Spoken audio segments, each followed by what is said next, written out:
Hello, everyone. How's it going? It's Richard, and we are back again. Daily 8 p.m. lives, as always. And today's conversation, I'm going to be a little bit honest here. It's going to be a little bit of a free flow. I'm hoping for some good, engaging questions along the way.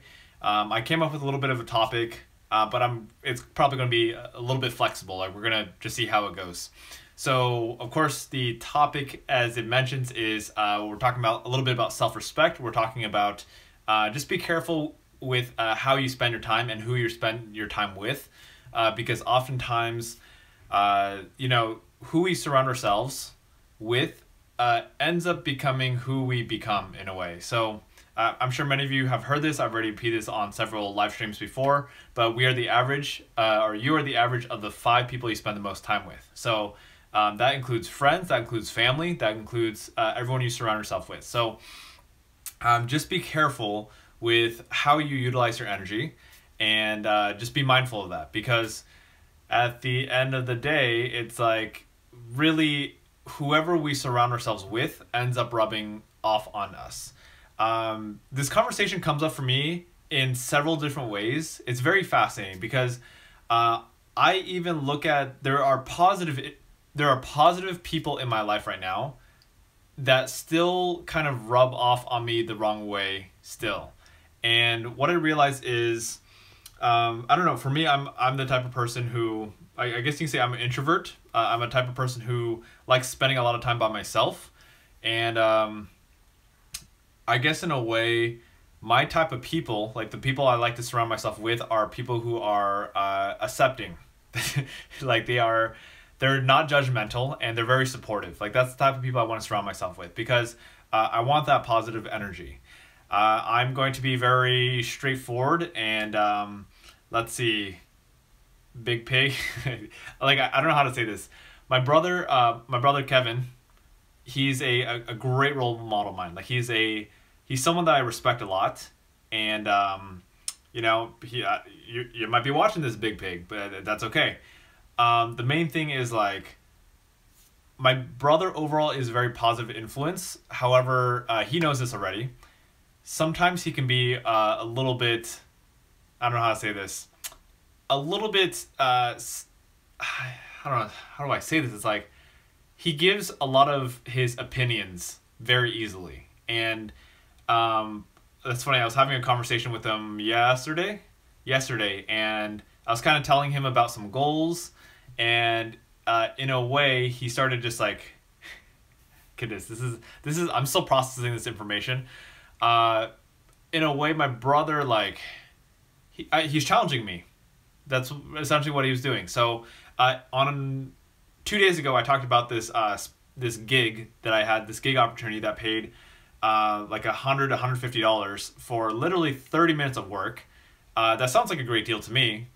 The only challenge for me is, in order to earn that $100 to $150, I would have to commute a total of about 2 hours.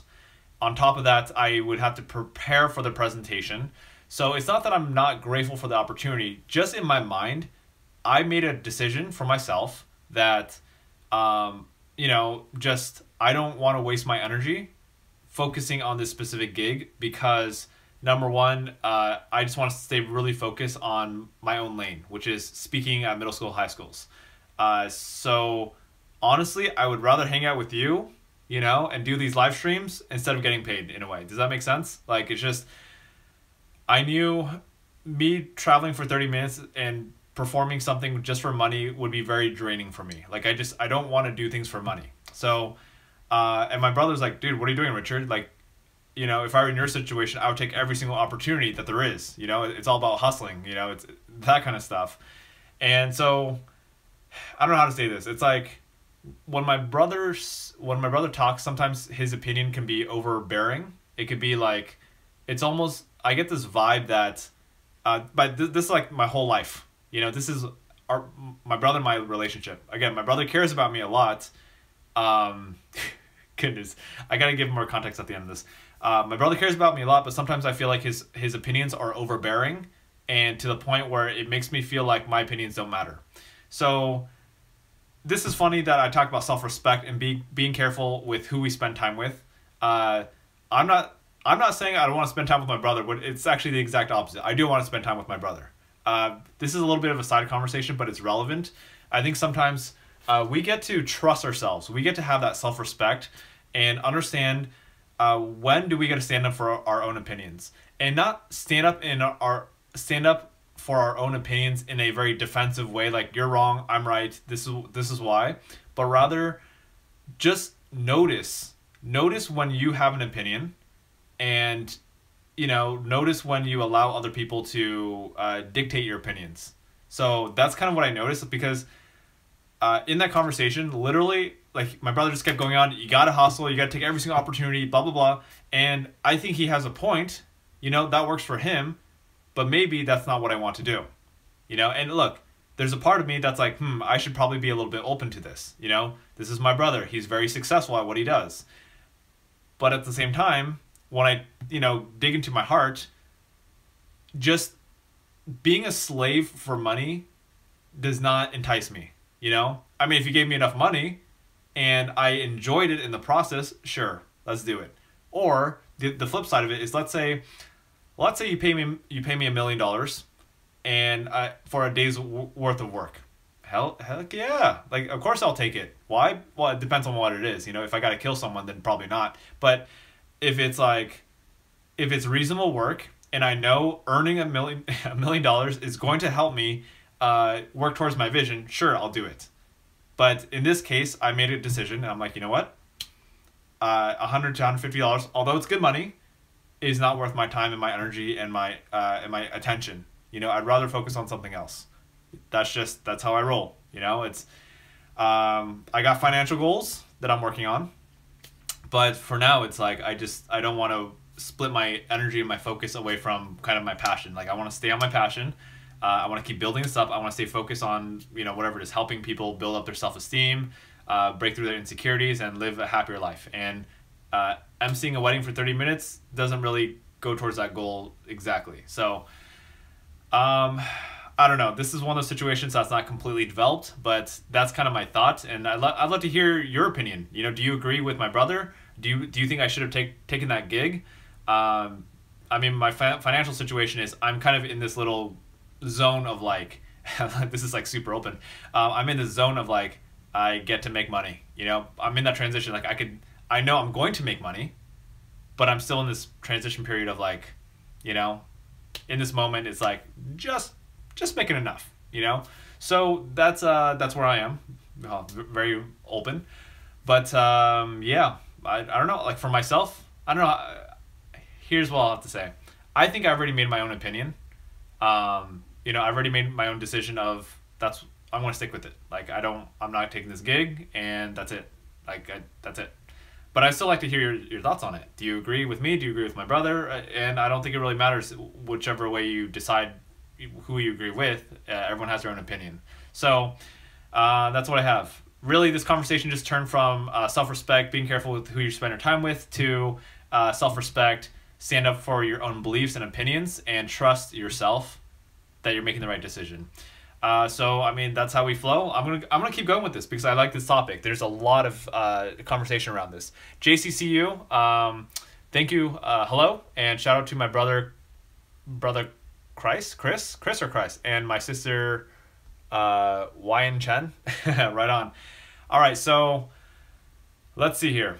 I want to stay on this topic. Again, if you're just tuning in right now, we're kind of doing a little segue. We're transitioning to this conversation from self-respect, be careful with who you spend time with, to self-respect, standing up for your own opinion. You know what? I'm just going to go ahead and change this title after, because I can't do it right now. So I'll change the title of this later. So, talking about standing up for what you believe in. Whew, goodness. This is a great, I think this is a great conversation. Hi Faye, good to see you on. All right. Again, this conversation is about standing up for what you believe in. It's about speaking your mind and not being afraid of other people. And it's like it's about being in alignment with who you are, trusting your heart that your heart is making the right decisions. So that's it's a challenge. I'm not gonna lie. You know, my brother is someone that I respect a lot, and historically, I've pretty much listened to everything that he said. And yesterday was interesting. So, yesterday when I was, chatting with my brother, I had a lot of, you could say, I don't know, like I had emotions come up. And when I say emotions, it was like feelings of frustration, anxiety, feeling suppressed. I felt like all I could do, this is all childhood habits. All I could do is just listen to my brother. You know, I didn't feel like I had an opinion. So it's really fascinating because I'll tell you kind of like my background or my feeling in a nutshell around opinions is growing up, I never ever felt like I had a voice until maybe, let's say, college.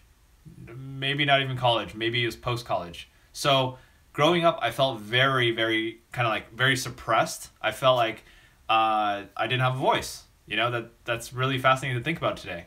And I think being so suppressed and being trained to suppress my voice based off the family dynamic of, you know, my mom telling me what to do, my brother telling me what to do, and me feeling inadequate and feeling like I was a screw up, I believe led me to essentially like be very shy and not want to voice any of my opinions. And it took a very long time for me to slowly kind of voice my opinions. You know, I remember being a part of a lot of leadership or like organizations. Like I was involved with a lot of clubs and teams, and I remember just being super shy. Like, you know, if there's a whole circle of people talking, I'd be like, you know, never mind, I'll just put my hand down. You know, like anyone else want to share? I'm like, I guess. And you know, like I wouldn't do this because I was scared. So over time, I just realized that I don't know how to say this. It's like if we want to live life in alignment with our true self, where we feel happy and confident, I think what's really important is finding our voice. And again, that takes practice, that takes time, and it's just anytime you have anytime you feel something like something feels a little bit off. I think that all that means is that's just an opportunity for us to practice using our voice. So yeah, whew. I'm feeling a little tight in the chest, like anxious, like thinking about this. I'd like to hear your thoughts. Anyone who's can relate with this or not relate. What are your thoughts about where are you at currently with how do you feel about sharing your voice? How do you feel like when you're talking to people? Do you feel like you have an opinion? Do you feel like you hide your opinion? And let's talk about different social settings. You know, when are times where you do hide your opinion? You know, where are times where you feel a little bit intimidated? And then where are times where you feel like, I don't know, you rule the world and you get to share your opinion? So I'd love to hear that.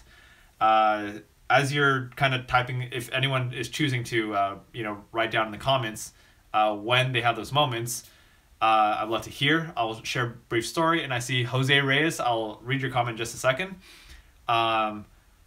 Let's see. So for me, how do I say this? For me, I feel like it's very simple. When I was in the family setting, I was the youngest in my whole entire family of 5. And I felt like I was pretty much at the bottom of the totem pole. Like I had to listen to other people. That was the mindset that I had. Therefore, because I listened to other people who also cared for me, I didn't have much of an opinion. And number 2, I never really became I did not become an independent thinker because I lacked self-confidence to the point where I couldn't take care of myself. And the only way I could pretty much survive is by listening to my mom. The only way I got through school was by being pushed by my mom. Richard, you got to study more. I remember in the 7th grade when I failed pre-algebra, my mom forced me to study like every single day for this algebra exam so I could skip a grade. So I got held back a grade, and she made me study really, really hard every single day, the month leading up to the test. And I studied like 2 hours every single day on top of my schoolwork, which was super stressful. I cried almost every single day. And she pushed me to study really hard for this exam so I could kind of leapfrog and catch up with my classmates the following year. But I feel like the only way I survived is because my mom pushed me to do everything. You know, she pushed me to take SAT courses. She pushed me to whatever, go to swim and all these different activities. My brother and sister, they pushed me to join a bunch of clubs and organizations so it looks good on my college app and stuff like that. So a lot of it was being pushed as opposed to making a choice to do it until college. College is when I had a few more options, but I still followed the path of my brother and sister. All right, let's check this out. Jose Reyes says, "Hi Richard, I need to get a solution. I feel like I'm living the same circle every day, work, school, etc. I don't give my time to my girlfriend. I can't install a conversation. What? I can't install. I'm gonna guess you can't have a common conversation with other people. Excuse my grammar. That's okay. All right, so let's see. You feel like you're in the same circle every day, work, school, etc., and you can't even give time to your girlfriend. Jose, if you don't mind sharing, I would love to hear a little bit more. Like, if you don't mind sharing, how old are you, and what's your schedule like? What's your work and your school schedule like? I'd love to hear a little bit more about that. If not, that's okay. We'll play with what we have. So what I'm hearing you say is that you got a very busy schedule. You're constantly working and you're constantly at school. So you don't have a lot of time to have conversations with your girlfriend or probably other people as well. How do I say this? You know, sometimes my guess is that you're working and you're going to school because, one, you want to have a better education so you could get a better job. And number two, you're working because you need the money for it. You need the money to survive. So in that case, that kind of makes sense. It's like, if that is the case, then sometimes you just got to push through. You got to push through, and you got to, not only do you got to push through, but you got to focus on what's your next step. How do you improve your life? How do you get out of the situation that is not optimal for you? So, for example, let's say you are, the reason why you're working so much is because you're trying to make ends meet. You know, you're trying to put food on the table, you're trying to pay for rent, all that kind of stuff. Let's see. So Jose says he's 26 years old, I'm guessing. Go to school of medicine of a part-time work. Okay, cool. So yeah, Jose, let me know if I'm on the right track. Like, you're just super busy. You know, school plus work.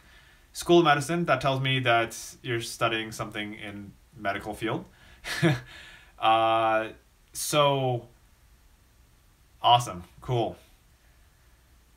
Yeah, you know, Jose, it's just like, it's one of those things where, again, sometimes, you know, in life we just gotta, I don't know how to say, it's like suck it up a little bit and just go, you know, push ourselves through. I can't say I've been in your shoes.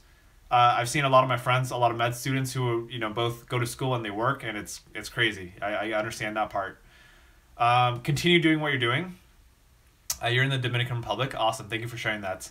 Hello from Los Angeles area. And let's see. That's all I gotta say. Keep pushing through. You know, it's think about how many more years do you have to do this? How many more years do you have to go to school and also work at the same time? I know medical field, you're kind of stuck.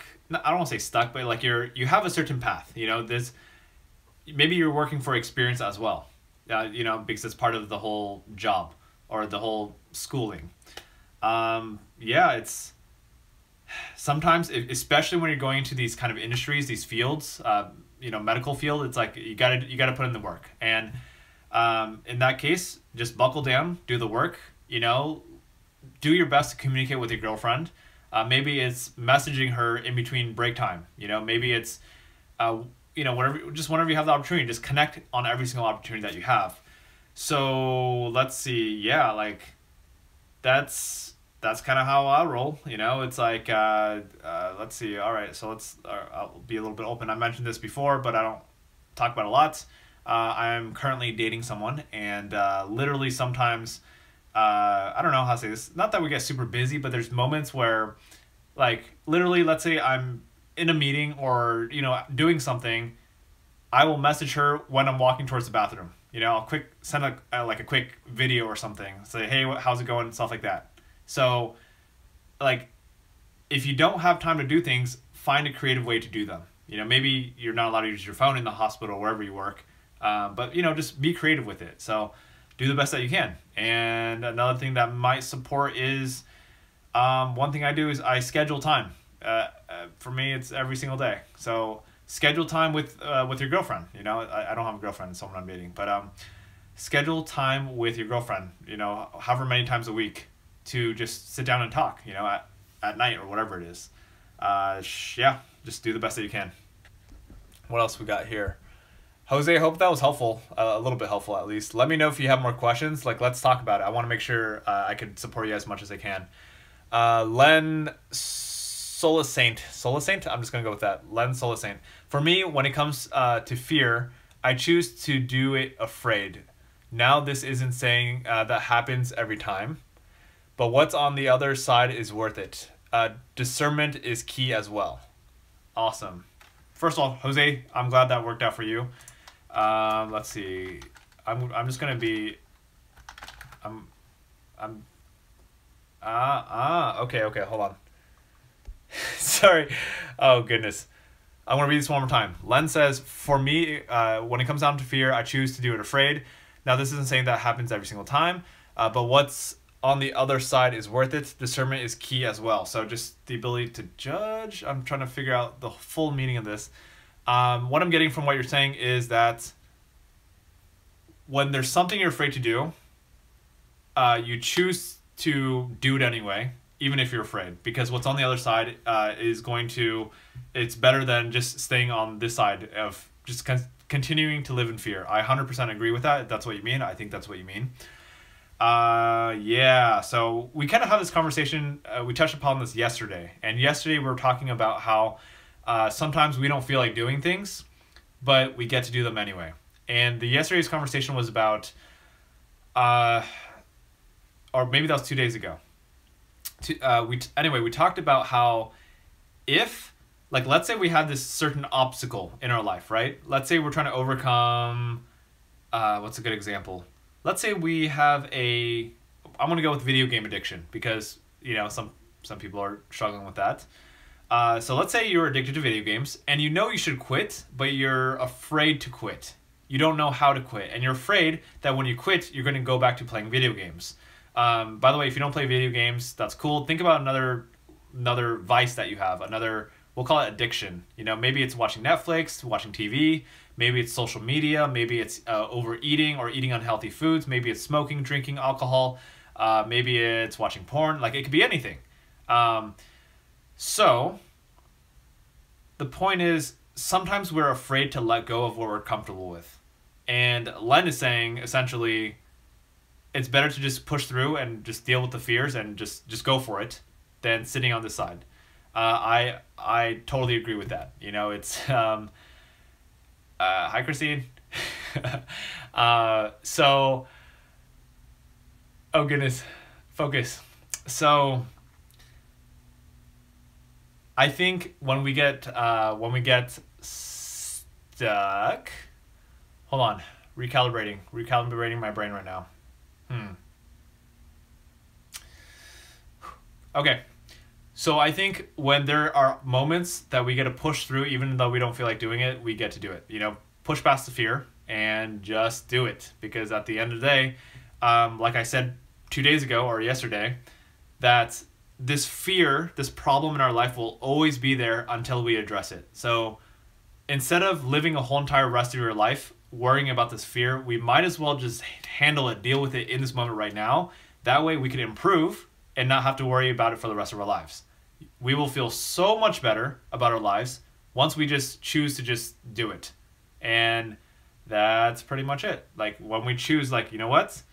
I know this is super uncomfortable. I don't feel like doing this. I don't feel like quitting video games, or, I don't feel like eating healthier. I don't feel like exercising, but I'm going to do it because if I don't do it now, guess what? That problem is always going to be there until we make a decision to change the way we do things. So yes, I agree with that. Cupid, good to see you on. Woo. Okay. What else is going on here? Yes. So please, if you got a challenge, I urge you to continue, just just do it. Just push through it. And look, for all of us, there's going to be moments where we fail. There's going to be moments where we resist. What they say, what you resist persists. You know that already.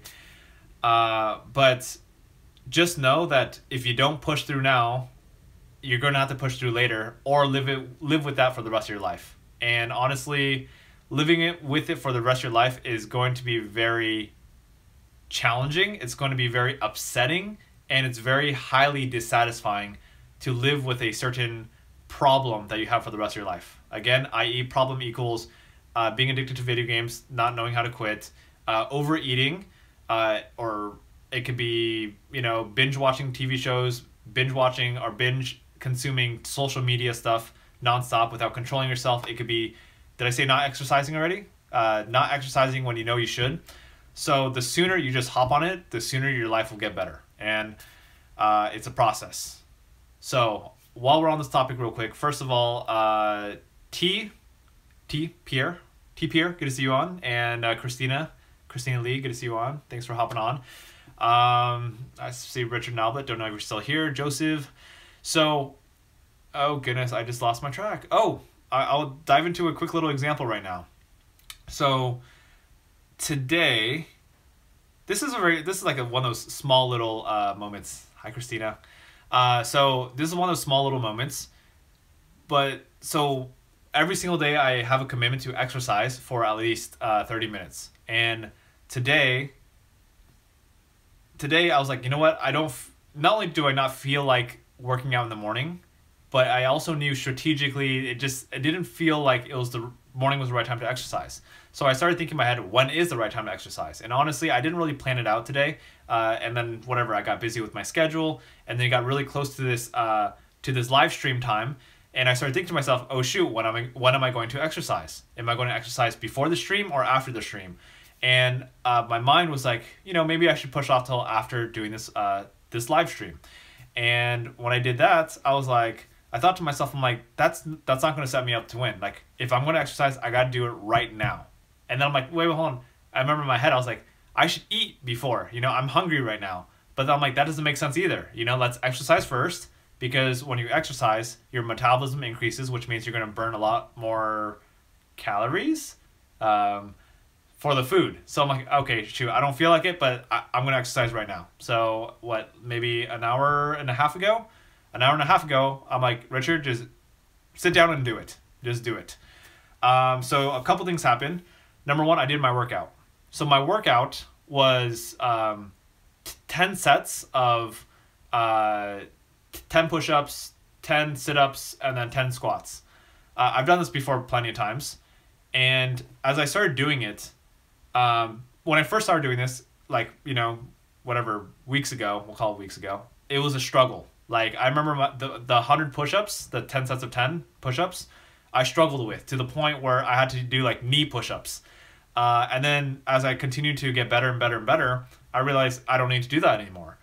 And then I realized, oh shoot, there's certain parts of this exercise that aren't challenging me. So in my head, I'm like, I have two options. I could either do the bare minimum, which is 10 sets of 10, 10, 10, 10 push-ups, 10 sit-ups, 10 squats. Or I could recognize my own body and be like, okay, Richard, what is the purpose of you doing this workout today? My purpose is to build up my mental toughness. I want to be able to push myself a little bit more, and work out my body. So I knew, especially the sit-ups and the squats, doing 100 of each one to me today is that's not very hard for me. It's easy. So it took me a while, but at the very, very end, towards the end of my workout, I was like, you know what? I need to up the amount of squats and sit-ups I do. So I did 20, 20, 20 for the last 2 sets only. But the point is, this is one of those, if we're talking about habits, and we gotta be present to what is our actual goal. For me, it's I can just go by the books, go by the system, and do the bare minimum, and I did my workout, or I could acknowledge, you know what, I've increased my standard of workout. I've already reached that level where doing 100 of those are easy, so I gotta up it more. So and those are just those little self-discipline things. Sometimes we don't like doing it, but sometimes the only way or the best way to tackle and improve ourselves is by pushing past the fear, pushing past the excuses, and just doing it. Again, just like Len said, I'm not perfect either. Trust me, I'm not perfect. There's days of workouts where I'm like, okay, I'm done. Let's go. Like moving on, move on with my life. Like I don't feel like working out. So it's a constant, like every single day, every single moment we have a choice which way we're going to take. We're going to actually put in the work and push ourselves, or are we just going to do the bare minimum and then, move forward? So it's a daily decision that we get to make. And the more we push ourselves, obviously we know the more we grow. And then, of course, there's the other conversation in our heads that is very common, which is, oh man, I feel like I'm not good enough or I'm worthless because I didn't try my hardest today. And that's one of those self-limiting conversations where we beat ourselves up. And I think we get to stop that. If anyone is dealing with that internal conversation of like, oh man, I could have done better. I finished what I said I would do, but I could have done better. So it like robs us of like our accomplishment that we actually completed what we said we were going to do. So I think it's important to be mindful if you're beating yourself up and stop beating yourself up. Focus on, hey, look, I said I'm going to do this and that's exactly what I did. Be proud of myself. And next time I get to push myself a little bit harder. So there we go. Johnny Lamb, good to see you on. Thanks for hopping on. Yay. Johnny Lamb is my bro from Sony Pictures. We used to work together and then we both kind of quit our jobs and we're like, bye. And then we started our own passions. Johnny Lamb is, this guy's a pretty cool guy. He does cycle touring. He has biked from the east coast of the United States, Florida all the way to the west coast of the United States. So he does a lot of biking. Super cool and inspiring to see him just like kind of quit his very decently paying job and now he's living his life, doing his own thing. So Johnny, you rock, man. Thanks for hopping on. Alrighty, what we got here? Len says, right, because the fear could multiply if fed, and that would be unwise. Len says, pretty much, sometimes we get stuck, and we get scared of moving forward, and then that fear that we have can multiply. Like, oh my goodness, this is so hard. I agree, and then it becomes analysis paralysis. When our fear builds up, and we sit there, we start overthinking things. We get analysis paralysis. We get stuck into this cycle of fear and we don't take action and then we feel worse. So action is so important in our lives. That's what I have to say. Like, you got to take action. Super important. Avery, good to see you on. Procrastination help. Lists don't work. Huh. Tell me more. So hold on. I'm going to hold that thought just a second. Len says, what has helped me is listing what not to do, so my focus is more on what to do. Oh, I see. Okay, there's context there. Oh, San Diego to St. Augustine. Ah, that's where Johnny wrote. San Diego to St. Augustine. I don't know. St. Augustine.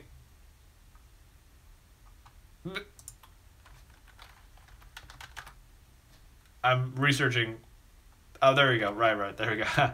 San Diego, California to St. Augustine in Florida. There we go. You caught on, right? I was like, oh shoot, I forgot where that is. Even though we talked about this a few days ago. I'm sorry. All right. Yes, Len. Johnny did cycle from California to Florida.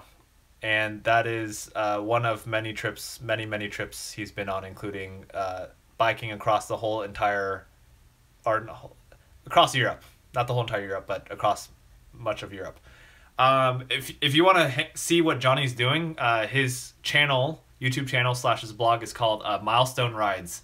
Again, that's Milestone Rides. Yeah, you could hit him up, and yeah, he has a little bit of a cool following and stuff like that. All right, so Avery, let's talk about procrastination right now. Lists don't work. So dealing with procrastination, how do you improve that? If I'm being very straightforward, you're welcome, Johnny. If I'm being straightforward about procrastination, I feel like procrastination is a very challenging thing to deal with. Oh goodness, I don't feel like I should be talking about this because I'm just gonna give you my opinion, and I think there's better opinions out there. That I'm just being straight up honest. I'll give you what I know, And then I would love, Avery, anyone who's struggling with procrastination, I would love if you go just, I don't want to say Google. I would almost say go on Quora. Ah, goodness, I don't know how to search on Quora very well.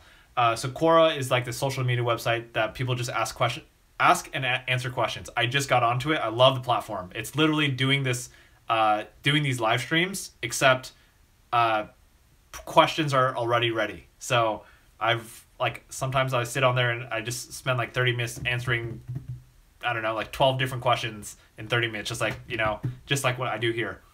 So I love it. That's it's like this is like, hey, so what do you like to do for fun?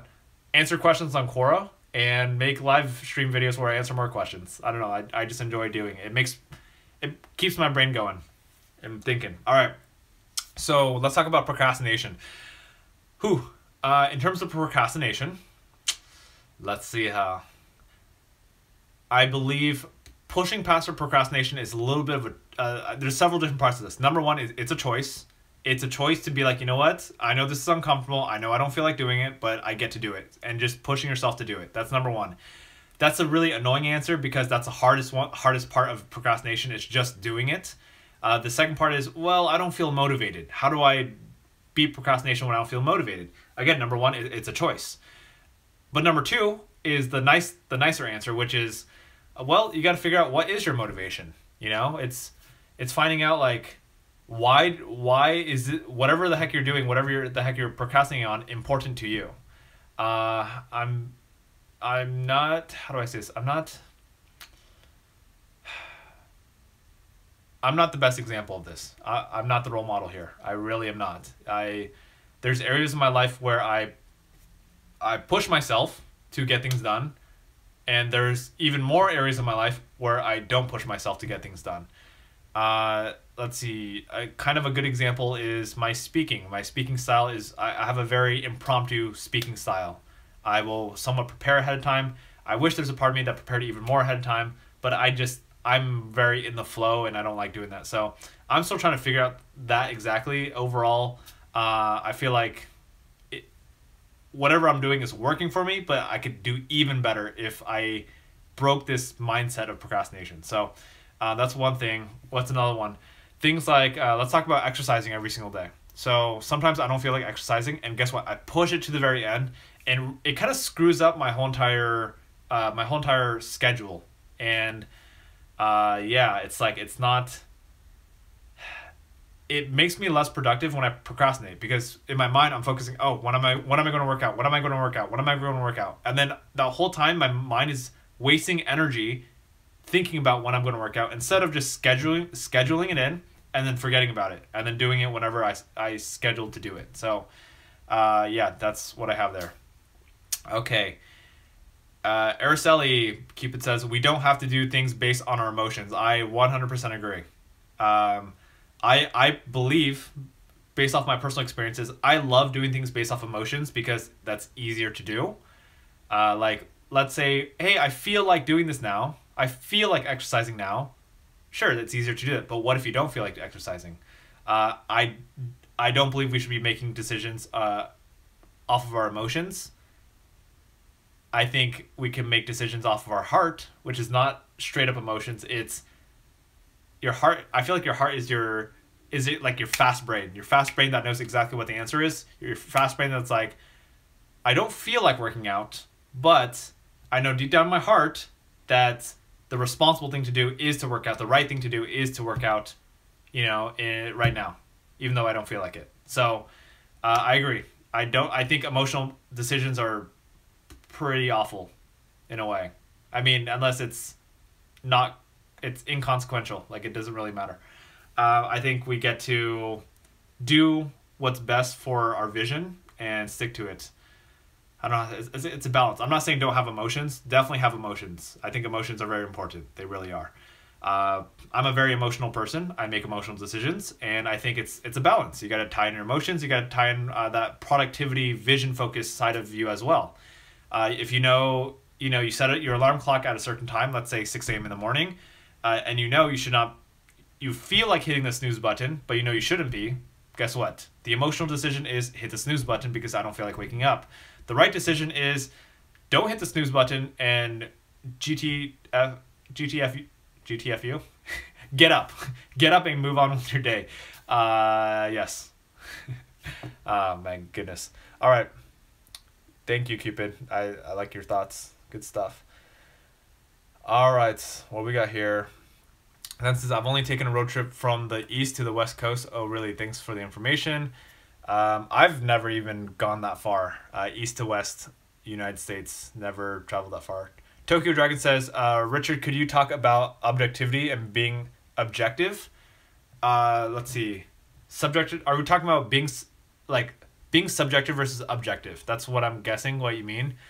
So if you're being objective, okay, perfect. Thank you for the confirmation, Tokyo Dragon. I'll do my best to talk about this. So there's two words that are relevant. There's something subjective and there's objective. Subjective is it's kind of like it's up to each person's interpretation. Objective means that there's a very solid, like, how do I say this? It's like, I don't know, is this considered objective? Like, if I say something like, this is not working for me. Here, I'm just gonna pull this up. This is, oh my goodness, I'm not, whatever, I'm gonna go for it. This is a notebook and a pen. That's objective. Like, you can't argue that, based off our definition of what I feel like that could be subjective too. Oh goodness. This is you're challenging me here, Tokyo Dragon. You're challenging me here. Being objective. So here's what I'm thinking is really the point of this. Let me know if I'm wrong or right, Tokyo Dragon. I believe being objective is really focusing on results. It's focusing on by the way, if anyone has thoughts about the meaning of being objective and your opinions, I'd love to hear about it. I'd love to hear your subjective opinions of what the word objective means. To me, if we're talking about a certain task, I think objective means we are objective focused. We are focused on a certain result. So we're not focused on, I'm twisting the meaning a little bit. We're not focusing on our emotions. We're focusing on getting things done. Goodness, what's a good,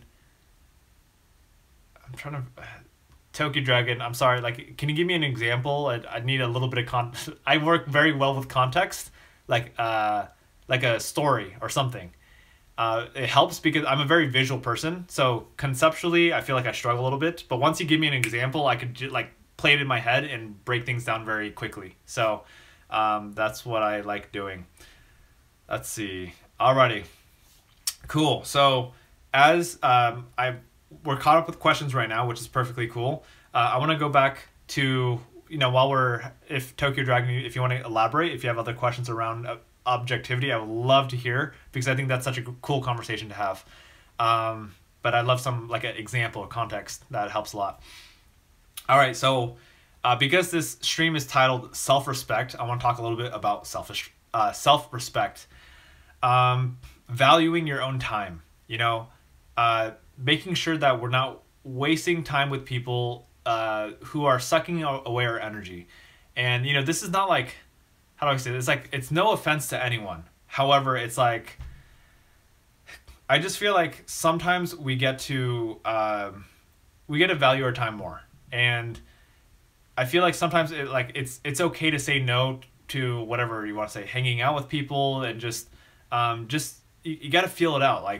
What is going to serve you better? How do you fill up your own cup before pouring into other people's cups? So I think to me that's what self-respect is about. It's about valuing yourself enough to be like, hey, you know what? I don't see this hangout as being beneficial or productive. So in that case, I'm going to hold off for a little bit. What else? The second piece is being careful with who we spend our time with.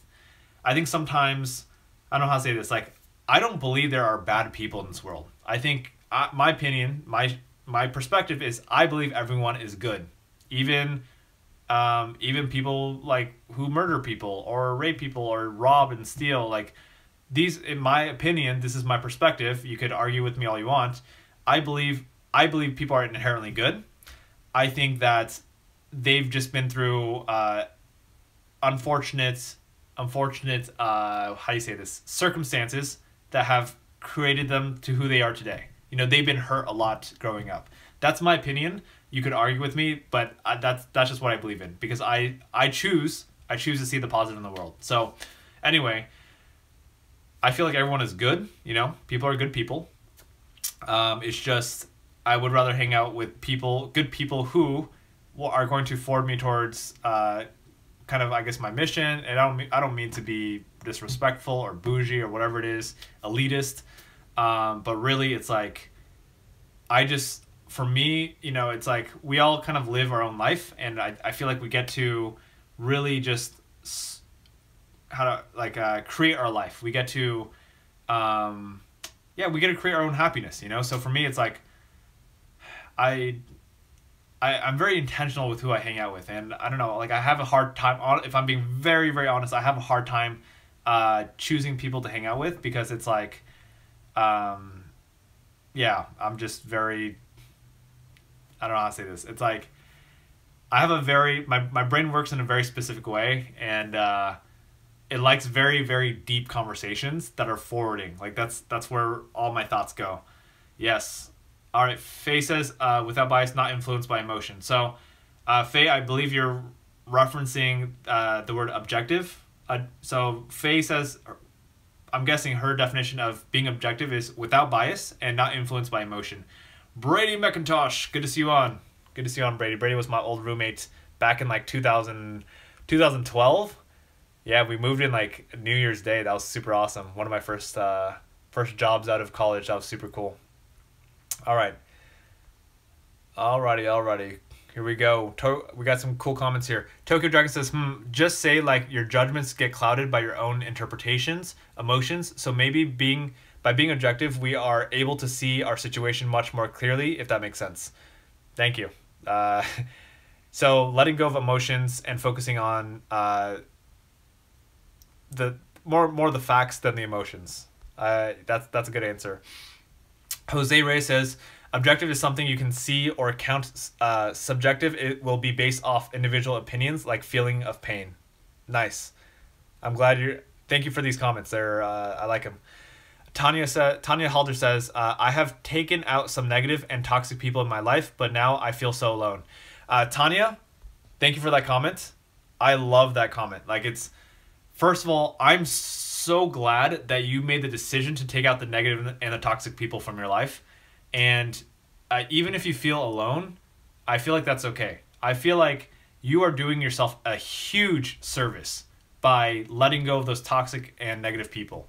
You know, I think sometimes we hang on to bad relationships because we're afraid of being alone. We're afraid of being rejected, judged, stuff like that. So, we have a fear of being rejected, of being alone.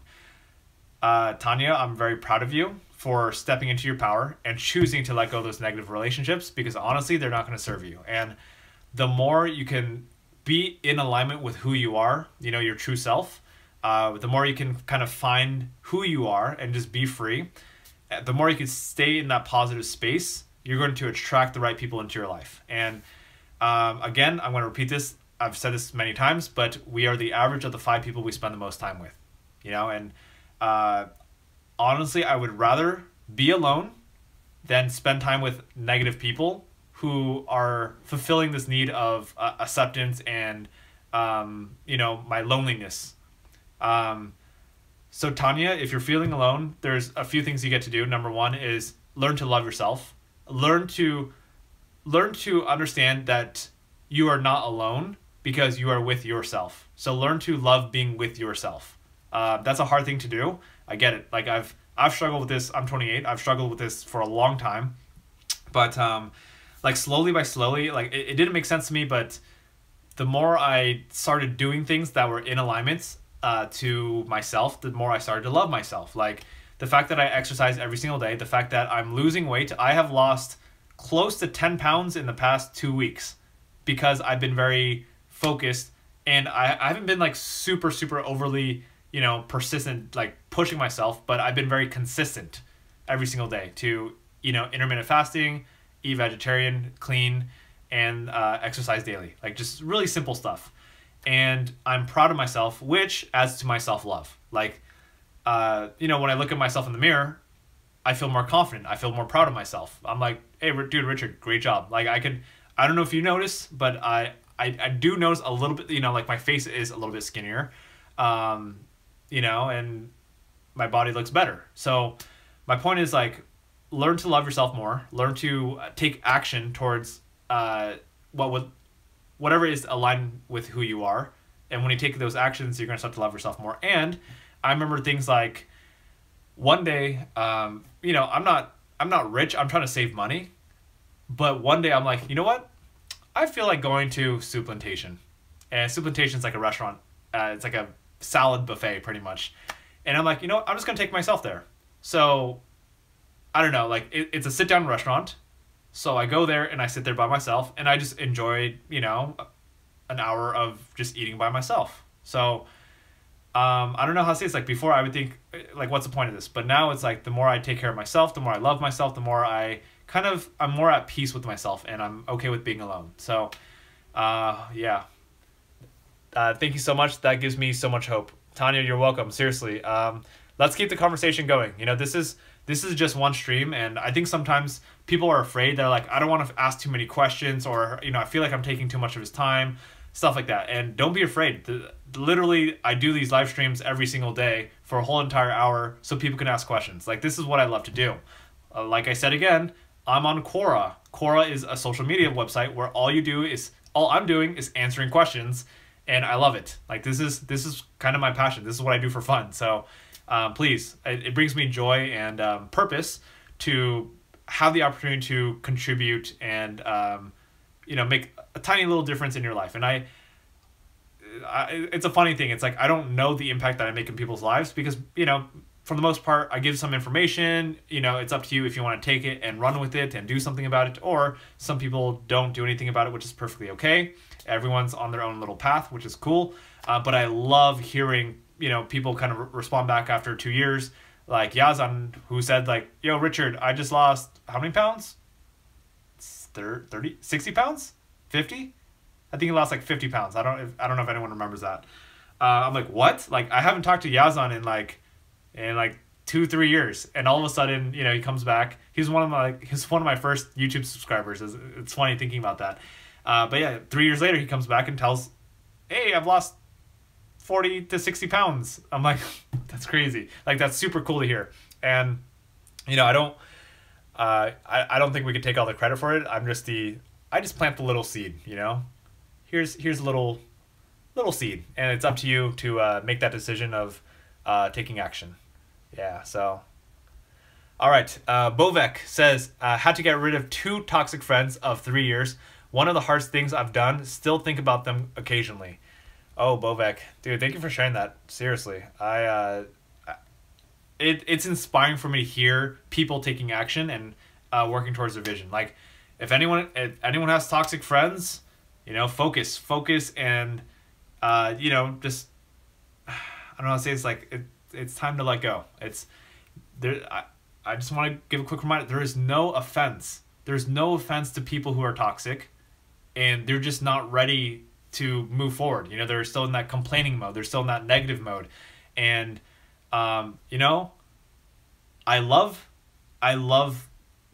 toxic people for who they are. I love them as a human being, but, I don't want to waste my energy with them and it being sucked away from me, and, we are better than that. I think we got to build ourselves up. We got to remove ourselves from that toxic environment, build ourselves up. And if they are ready to move on later, they see you, they're like, oh my goodness, look how positive you are now. There's usually two main routes that they go. Toxic people will, number one, be like, oh shoot, you've changed. Like, oh, that's really cool to see you there. Or number two, they'll start getting jealous because, your life is taking off and you're doing all these amazing things and they're still stuck complaining about their life. So I don't know. It's one of those, it's life choices. I'm going to talk about a friend real quick. I've talked about her in the past. This is the girl that lost a lot of weight. She's the one who had 3 jobs. And then she wanted to commit suicide. She was in such a tough place. And then she turned her life completely around. 180, 100% completely changed her life around. One of the most inspiring people in my life that I know.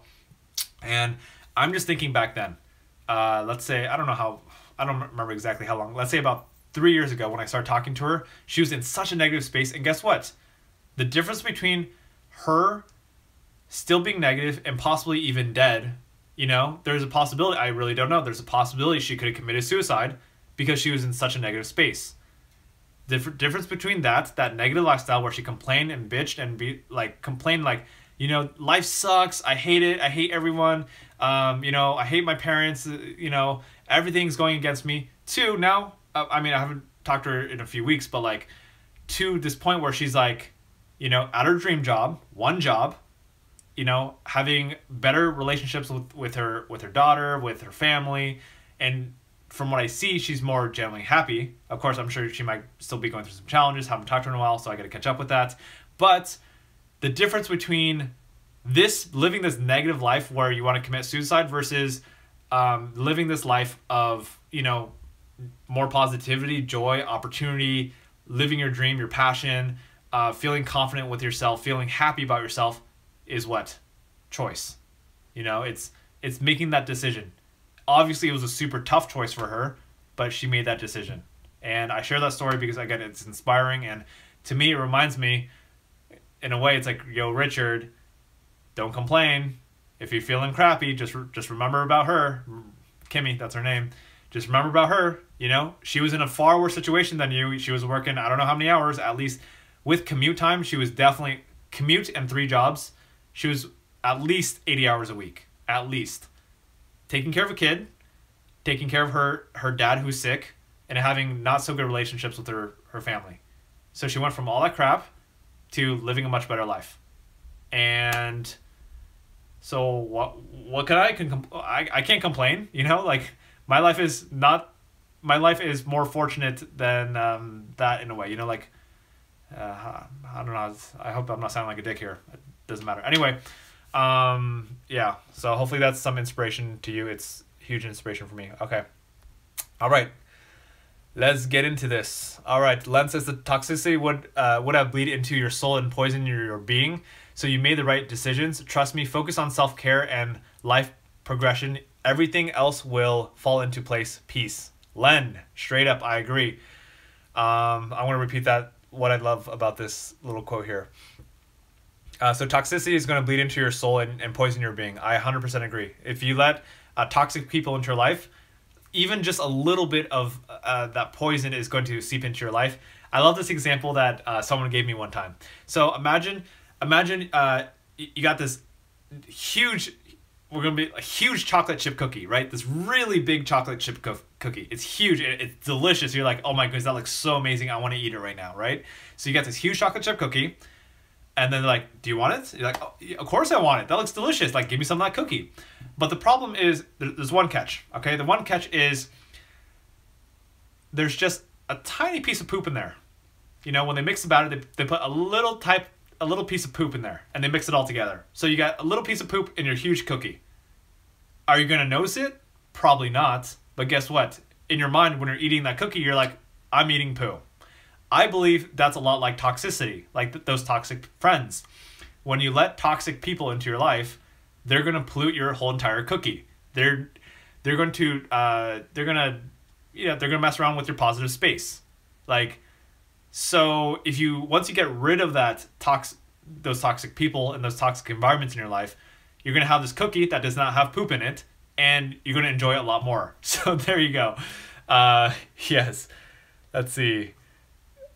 It's funny, I never thought I'd ever share that story, but obviously it's one of those super obscure analogies that stuck with me. And I can't remember, I feel like I was in high school when I heard this. This is the first time I've ever shared that analogy. Anyway, I hope that's maybe that'll get burned into your head, and then you'll remember that. Oh, toxic people, don't hang out with them. Poop cookies. All right. Faye says, I think it's a positive thing to be able to relate to people who are aligned with you. Yes, I 100% agree with that. Yes, please hang out with people that can relate with you, who are, on the same path to hitting the certain vision. And if you haven't found them, keep searching, because they're out there. That's why I hang out with the girl that I'm dating. I mean, she's pretty amazing, very on track, same vision, stuff like that. Yeah, all right, Tokyo Dragon, let's see here. Tokyo Dragon says, why do we blame others, Richard? How do we get over blaming others for your own issues? Tokyo Dragon, that's a fantastic question. So I'm gonna credit Compass Trainings. Hold on, I have cute Johnny Lamb. If you're not seeing this, Johnny Lamb just posted a emoji. It's the poop emoji plus a cookie next to it. Poop cookies, exactly. That's amazing. All right, so why do we blame others instead of why do we blame others for our own issues? This is perfect. So I'm going to credit Compass Trainings for teaching me this. And Araceli, you got this already. We're talking about the victim responsibility mindset. So there are two types of people in the world in this context. Number one, you got a victim and you have responsible. So a victim, if you're a victim of your circumstances, if you're a victim, you complain about everything, you blame everyone else for everything that happens in your life. If you take responsibility, it does not matter if it's quote unquote someone else's fault, you take responsibility for it. So let's say, I don't know how to say this. I don't know if this is too extreme. Hold on. This might be a little bit of an extreme example, but I'm going to use it anyway. So let's say you meet up with a friend and your friend shows up late.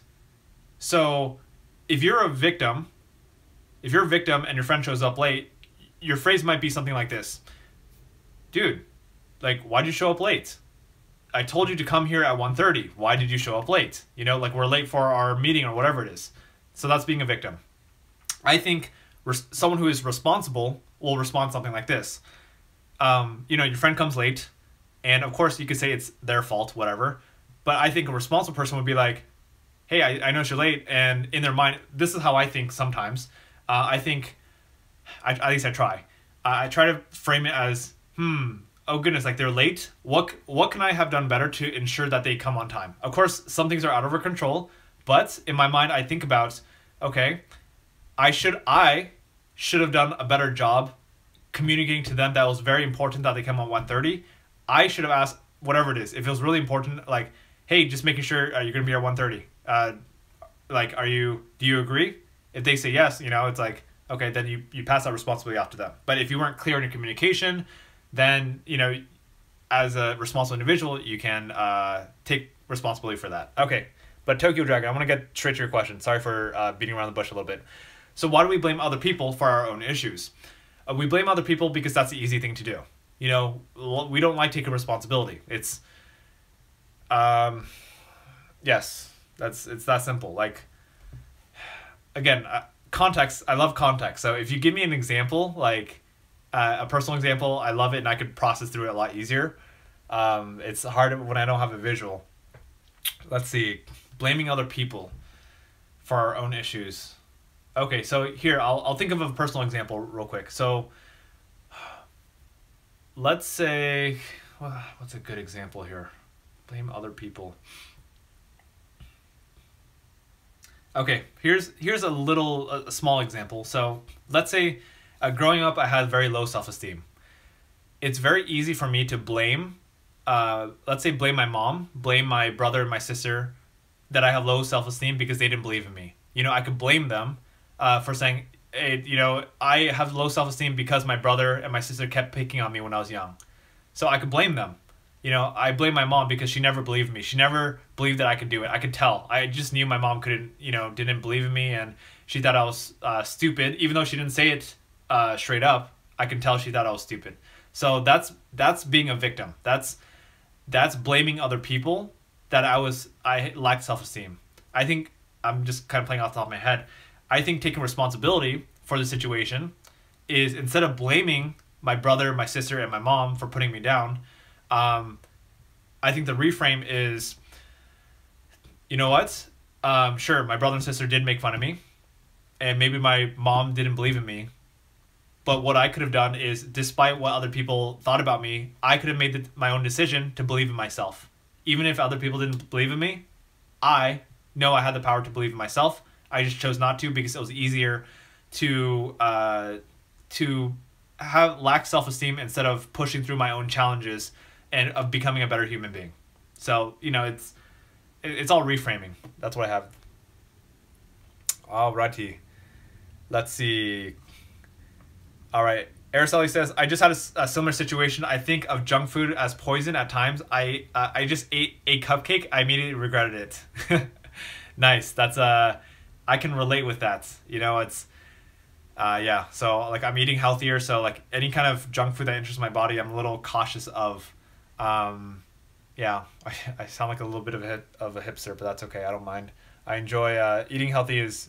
Eating healthy has become the new like fun thing to do for me. Like it's I feel kind of weird eating unhealthy like deep fried or processed foods. It's before I would think I'm crazy, but now that I'm in this spot, I understand it. It's like, ooh, it's nice. Like it's refreshing. It's refreshing, healthy, feels good, and it's really not that bad. Like I had veggie soup with tofu. I added like whatever raw uncooked tofu, and like tofu is like when you put tofu in when I put tofu in my vegetable soup, it to me it's almost like it's refreshing ice cubes, because they're cold. Anyway, it's like I don't know how to say it. It's to each their own. It's I learned to enjoy it. Okay. Alrighty. All right. Callie Day. Callie Day, I hope I'm pronouncing your name correctly. You should give me the phonetic translation so I know. Thanks for hopping on. I think you've been on for 3 days in a row now. Callie Day says, agree with you, Richard. I think we should be our own best friend because no one is going to be there for us through all the ups and downs other than ourselves. Yes, I think that is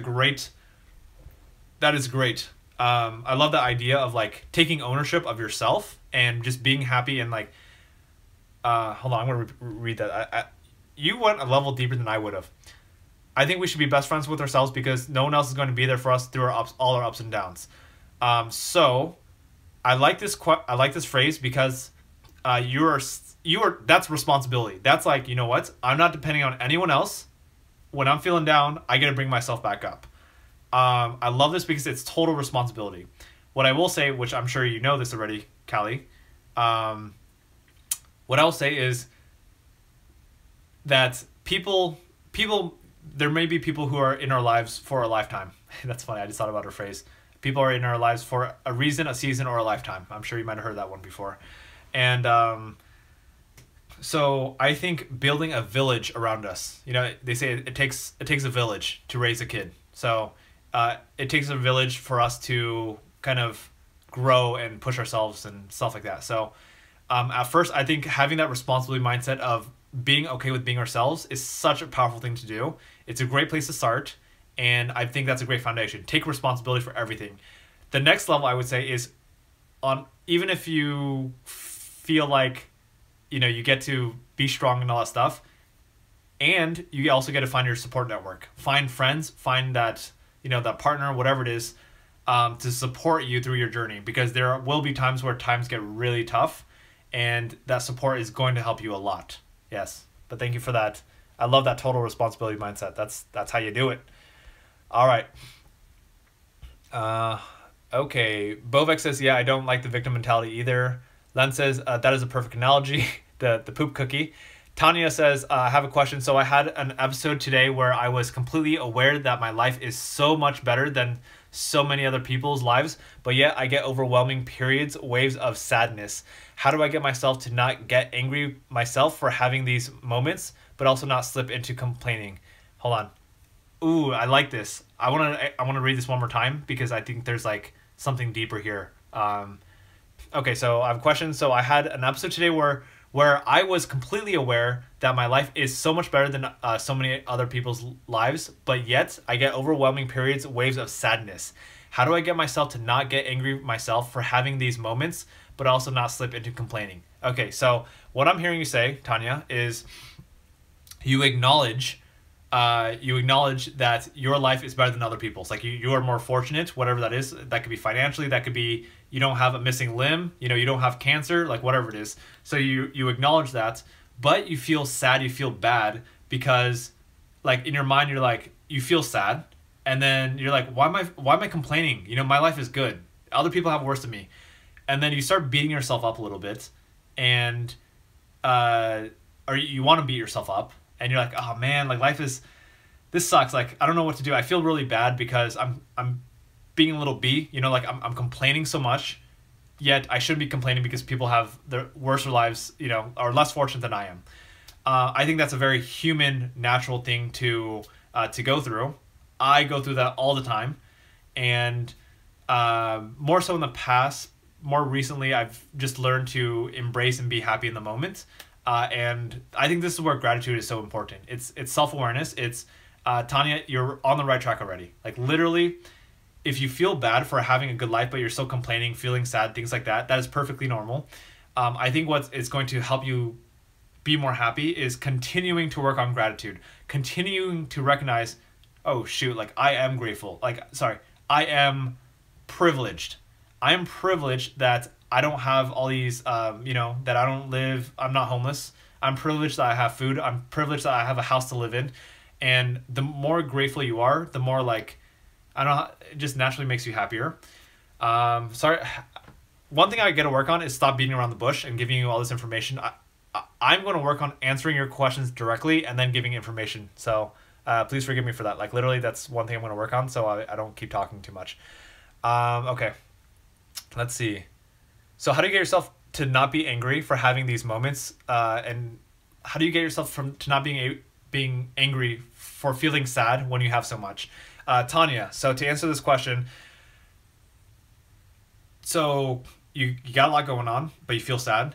Accept yourself. Give yourself permission to feel sad. It is okay. It is perfectly okay to feel sad, even if you're a millionaire and you got a lot going for you in your life. Like that is perfectly okay. So be okay with it. Let yourself be and continue to work through this. Like, okay, I'm privileged. I have these things in my life. You know, my life isn't as bad as other people. And the question I would ask is, how can I live my life so I'm not taking life for granted? You know, how can I live my life in a way that's almost like respectful for people who are less privileged than I am? So when I live my life, I realize, you know, people who may not have as much as I do, all they would really want of me, from my perspective, is instead of complaining about being sad and, you know, having so much and feeling sorry for it, instead of that, to just be happy, to just do the best that you can, live a happy life. You got what you got, you know, you have more blessings than other people.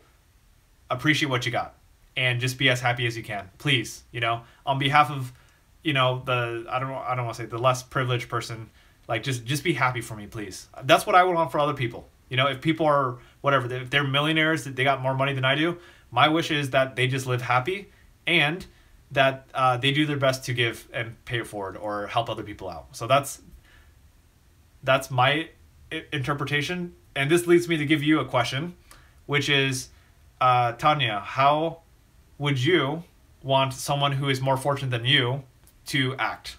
So if you answer that question, you're going to get your own answer to answer your own question, you know, of how you're going to feel better, you know, and not complain as much. Okay. All right. So we got that. Lots of comments. This is amazing. Let's keep going. These live streams pretty much, I try to keep it about an hour, but you know, I want to make sure we answer all the questions. So once we're done answering questions, then we can go. I'm guessing another 15-20 minutes because I see a lot of questions still. Let's see. Araceli says, yes, I've been eating healthy lately, which makes my body feel good and light. Then when junk food comes along, it makes me feel gross. Nice. All right, keep it. Good night. Araceli's hopping off. All right, Johnny says, forgive yourself. I'm guessing that is to Tanya. All right, alrighty. Tanya says, wow, the responsibility versus being the victim analogy really puts things into perspective. Yes, powerful technology, mental technology. Toki says that was a perfect example. Yep. Blaming our own parents. Yes. Rasik said, I'm always late for these streams. Well, welcome on. Better late than never. And if you're still on, what's up, Raskid? Yo, you the man. I appreciate you. You know, Raskid, for those of you who don't know, Raskid's been here for a while. I don't know how long you've been following me, but like, it's been a while. So I love when I see old faces back. It's super cool. Makes it fun. Callie says, I'm always late too. Just started listening this week. Rico says, hi. Hi, Rico. Good to see you on. Tokyo Dragon says, Richard, I've noticed that you talk to a lot of high school kids. What have you noticed that is a problem you feel is prevalent in today's generation, such as insecurity? Dude, Tokyo Dragon, like you are on fire. Like seriously, I love your questions. Like seriously, nonstop great questions. Sorry for asking so many questions, but how do we get over fear of mistakes? Oh, those are two different questions. So we're gonna answer one and then we'll answer the second one after. All right. So I've noticed. Okay. So what do I feel like is what's the most prevalent problem in today's generation in high schoolers? Honestly, I might be a little bit biased because I have a huge passion for helping people build up self-esteem. But my opinion is self-esteem. Like I believe the biggest problem that today's generation is facing is self-esteem. It's like I don't know, social media like escalates low self-esteem so much because we got Instagram, we got Snapchat, and we have this whole social dynamic where people are comparing themselves. They see their friends on Instagram. Of course, on Instagram, people are only posting the highlights, the positive things. So when they look at it, they're like, "Oh my goodness, look how amazing their life is. Look how popular, how many followers they have." And that creates even lower self-esteem than before. So I don't know the exact statistic, but what I do know is that depression and suicide rates have increased, especially in this past generation. And I believe a lot of it is due to social media. And I think another part of it, I wish I was more, objective with this. I wish I had the facts to share with you, which I don't. But I have heard that, depression rate it's like skyrocketing. It's like it's never been like this. Low self-esteem was not a thing in the past like it is today. Like before, parents didn't need to worry about that stuff. Now it's like it's everywhere. My reason why I believe self-esteem is the biggest problem is because I personally believe, besides having food to eat and shelter, that kind of stuff, I believe self-esteem is like the biggest block that is preventing students from being successful. It's those limiting beliefs that students tell themselves, "Oh, I can't do it. I'm not good enough. I don't deserve having a good job. I'm not gonna become a manager, or I'm not gonna start my own business because I'm not responsible enough." And all those doubts, those limiting beliefs, like they're gonna crush you. Like they're going to prevent you from moving forward. They're gonna prevent you from going towards your goal, whether it's to start a business, whether it's become a doctor, whatever it is. I don't like. My question is almost like, what is the purpose of life if you're not happy? If you don't love yourself, like if you don't experience joy, what is the purpose of life if you're going to graduate from high school and you're going to make a lot of money as a doctor, but you feel miserable because you don't feel good enough. You don't feel like what you're doing is what you truly want to do. So that's kind of my opinion on that's today's struggle. Let's see.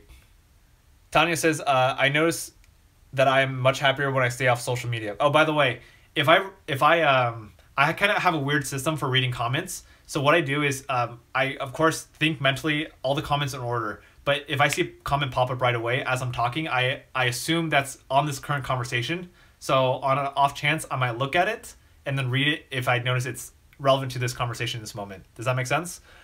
Yeah. Let's see, what else do I see? I think okay, I'm going to read Tanya's question because we have a little pause break here. So Tanya says, to answer your and my question, I think I want someone who was more privileged than me to acknowledge their blessings and to be compassionate to those who are less privileged. Boom, perfect. So Tanya, I hope that helps you answer your own question in terms of, in a way, you didn't really ask me this question, but I feel like it was getting along the lines of that. Essentially, that's what you get to do. So if you're more privileged, if you have that conversation in your head, "Oh man, I'm much more privileged than other people," tell yourself that you get to, just like more privileged people than you, now you put yourself in that shoe, just acknowledge your blessings that you have and be more compassionate to people who are less privileged. Perfect. Like that's what you get to do. Let me know if that helps in terms of making you feel less sad and that negative emotion. I think that helps. All right, let's go back to Tokyo Dragon's second question. All right, second question is, how do we get over fear of mistakes so we can get out and live life to the fullest, gain life experiences through the mistakes that we make? So Tokyo Dragon, I'm just gonna guess pretty much every single successful CEO in this world is going to agree with me on this. And I've borrowed this same concept from them. And the idea is embrace failure. So if you're afraid of making mistakes, how do you get over it? You embrace failure. Like when you fail, I mean, I don't really do this, but I encourage you, I challenge you. If you fail at something, if you get rejected by a girl, if you fail a test, if you fail, you apply for something, whatever, a job, and you fail, I challenge you when you fail to go like, woohoo! Like, just enjoy your failure. Like, embrace failure. Like, be happy. Embrace failure because congratulate yourself for failing. Why? Because if you fail, it means you tried. And that's the most important thing. Like, seriously, I believe that's how all of us are going to be successful, is by pushing the boundaries, by failing, by being disappointed, and moving forward. Failure is not failure. Like, failure is an opportunity to learn. I do a daily affirmation, 5 days a week. I'm share with you it. So one of my affirmations is I never fail. I either win or I learn. So I'm going to repeat that again. I never fail. I either win or I learn. So what that means, I'm going to break this down real quickly, is I never fail. And when I fail, it's two things. Number one, if I don't fail, that means I succeeded. Awesome. But if I fail, that doesn't mean I failed. It means this is a learning opportunity for me. That's all it means. It's going to push me one step forward towards my vision. All right. Alrighty, let's see. Oh, goodness. Okay. Johnny Lamb suggested a book for you. Johnny Lamb suggested, let's see, The Mastery of Love by Don Miguel Ruiz. So, again, let's see. Here, I'm gonna pull up YouTube on my desktop so I can, how do I say this? I could write it, I could copy and paste this into the comments. That's funny, I could hear myself. All right. For Tanya, book recommendation from Johnny Lamb, aka Milestone Rides. There we go. Alrighty. Let's get to this. These great questions. Okay. All right. Callie, you're welcome for you're welcome for the advice. Raskin says millennials need direction. Richard is the answer. We are so spoiled with technology, delusional that our parents will do everything for us. In my opinion, let's see. Millennials need direction. I think. How do I say this? I think what millennials need. I wouldn't say it's necessarily directions. I think what millennials need is we need to learn how to be independent thinkers. I think a lot of us are spoiled.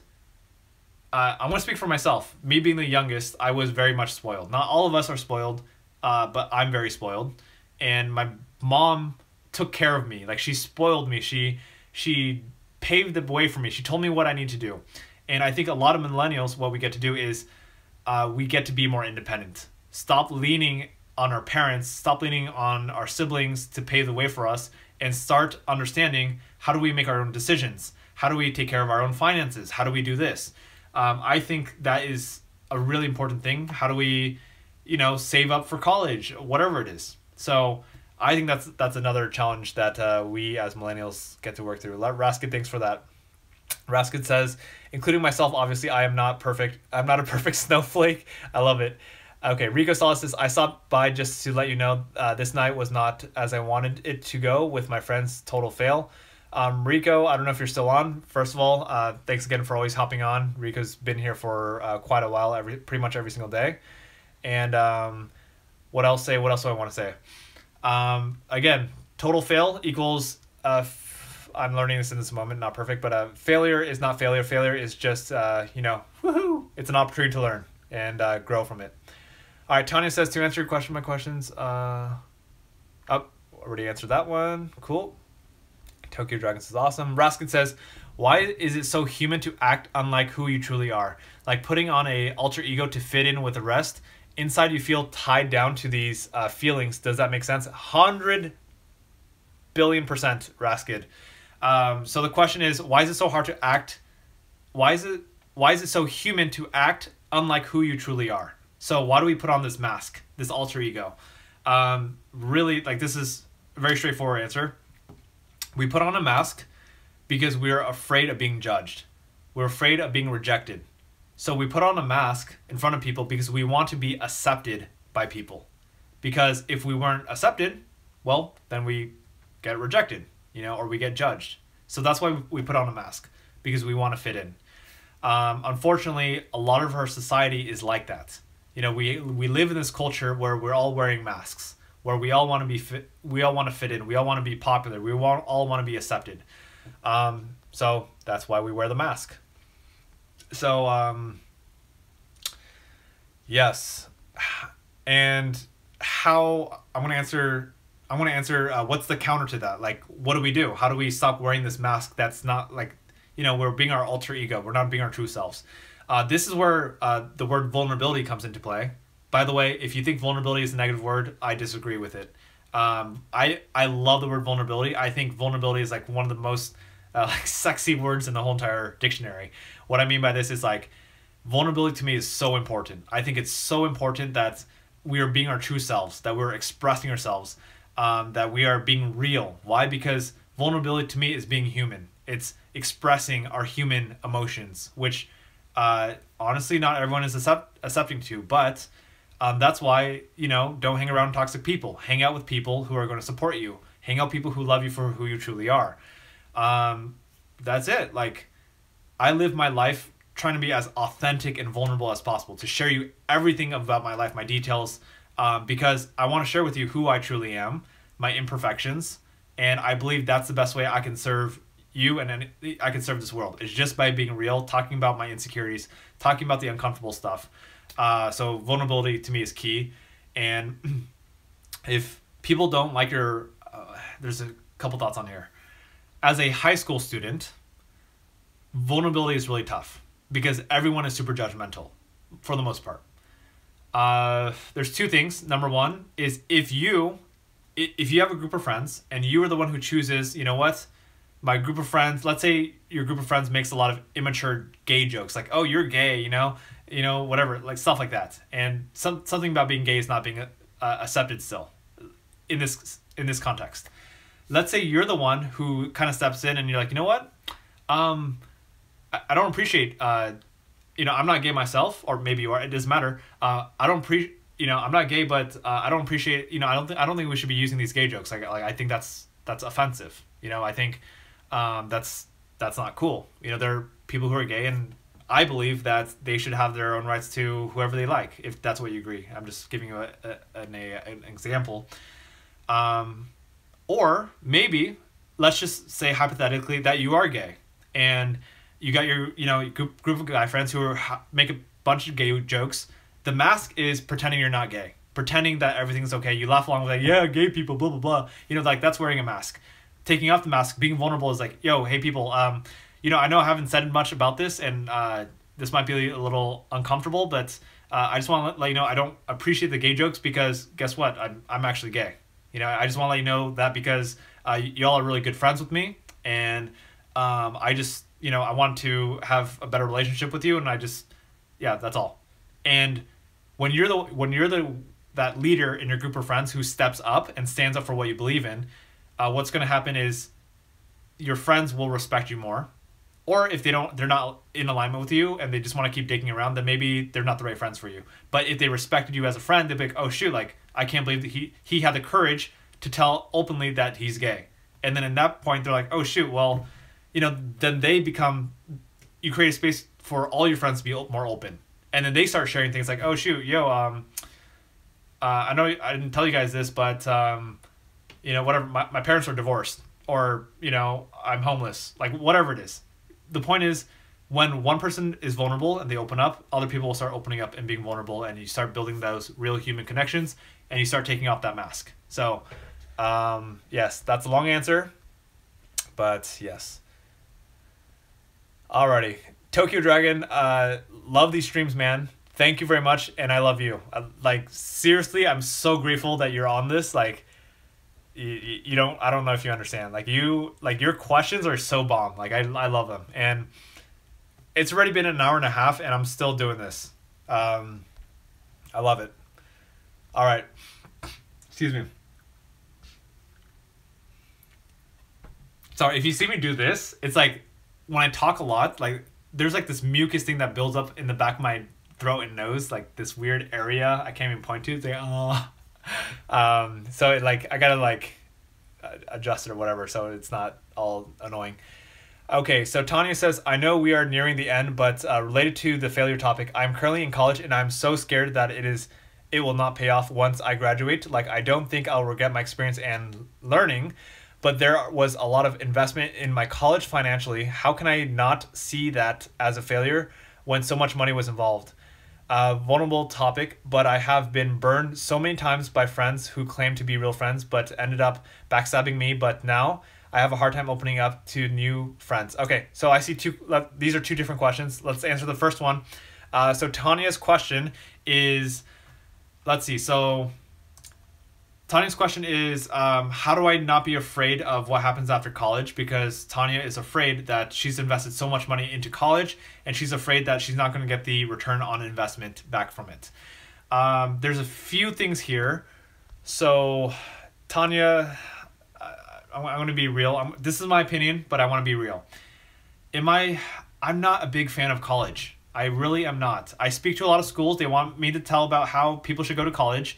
And honestly, like I try to stay away from that conversation. I'm not saying college is worthless. I am not saying that. I believe college is like, I just feel like it's a thing of the past. It's like if you know exactly what you want and you're very focused, like let's say you want to become a doctor, then yeah, college makes sense. But if you're getting like a general degree and because you're going to college for the degree because you think that's going to give you a better chance at getting jobs, it might, but really, I think college today is so overpriced. It is way too expensive and I don't think there's a lot of benefit. So that's my honest opinion number one. Let's see, what I will say is when you graduate, you've invested so much money into it. And, you know, I don't know how to say it, it's like, bless your heart. Like it's, I genuinely hope that that your college degree and what you've learned in college gives you skills. From my own experience, it was kind of a waste of time, and I had a lot of financial aid, so, you know, very grateful for that. So I didn't have that much of a financial burden or student loans to pay back. But in your case, what I will say is, honestly, Tanya, it's like, whatever you're doing, just embrace it. Like, you already made a decision, go through college, and regardless if it helps you or not, just like you said, take it as an experience. The loss might hurt. You know, you'd be like, shoot, like I spent a lot of money. And just take it as a learning opportunity if you don't get that quote unquote positive benefit. That's all I could really say. Like, just, I think you already know the answer to this. Like, don't focus so much on, you know, oh shoot, like I spent so much money, I got so many loans to pay off, and just kind of move forward from it. Because the more we dwell in the past, the more it's going to keep haunting us and hurting us. So really the next step is learn from your mistakes. If they're mistakes, just learn from your experiences, mistakes or not, and just move forward. You know, how do I pay off the student loan? How do I start pursuing my own passion? How do I, whatever, make more money and do what I want to do with my life? And just try not to focus on the past so much, unless it's happy and it's helping you push forward towards your vision. Okay. Hopefully that was at least comforting, if anything. All right. So Tanya, let's get to your second question. Second question is vulnerable topic, but I have been burned by so many times by my friends who claim to be real friends, but ended up backstabbing me. But now I have a harder time opening up to new possible friends. Okay, so Tanya, so I would imagine the goal is to open yourself up to more possible new friends. If that is the case, then there's a few things I want to say here. Number one, don't let your past dictate your future. Just because you've been burned in the past, don't put that burden on your new potential friends. Don't assume everyone else is going to burn you. This is super vulnerable. This is like, yo, world, I'm opening up my whole entire heart. I'm risking getting hurt again so I can make new friends again. It's opening yourself up and being risking getting hurt so badly again, being burdened again. But I believe that's the best way you're going to make friends. Because if you guard yourself, if you protect your heart and you try to hide, then you're not going to build those intimate, real connections with people. And then if people can see, like, if they can't understand you, if they can't be vulnerable with you, and they can't understand you because you're not being vulnerable, then it's going to be very hard for them to connect with you and want to be your friend.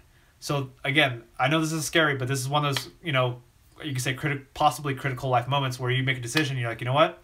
I've been burned a lot in the past, but I'm not going to let my past dictate my future. In this moment, I choose to be vulnerable. I choose to trust that I will make good friends by just being open and just being myself. Another thing I want to mention, Tanya, is let's look at your past real quick. So you had friends who burned you, who said they were your true friends, but they were not your true friends. Tanya, I think this is such a great learning opportunity for you. True friends are not people who say they're your true friends. True friends are people who show you why they're your true friends. So actions, not words. Like, that's really what it is. So like, trust is built, trust and respect is earned, right? It takes time. And so Tanya, this is where you get to trust yourself. This is where you get to stop listening to what your friends are saying verbally and focus on their actions. Are their actions genuine? Are they real? Do they genuinely care about you? Or do you sense a little bit of fakeness? A little bit of they're trying to take advantage of you, that toxic negative energy. If you feel that toxic negative energy, that's a sign, that's your heart telling you, run away, move on, move forward, find a different group of friends.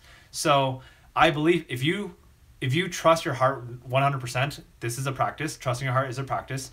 If you trust your heart, you learn to trust it, and you're like, you know what? My gut instinct says, these people are cool. We have a lot of mutual interests, but they're not the right friends for me. Move on. But if your heart says, ooh, these people seem like very kind, not only kind, but they're genuine, they genuinely care. Boom. Those are your friends. You could trust your heart and you'll be able to feel it out. Again, it's a practice, but once you connect with your heart, like, things will just flow. I don't know how to say, like, I'm so glad that I made the decision in 2014. 2014 is when I made a decision that I'm just gonna trust my heart. So every single decision I make, I trust my heart. That's it. If the decision is wrong, I don't care. I trusted my heart, and that's all that matters. And it feels so good. It feels so good to do what my heart tells me to do.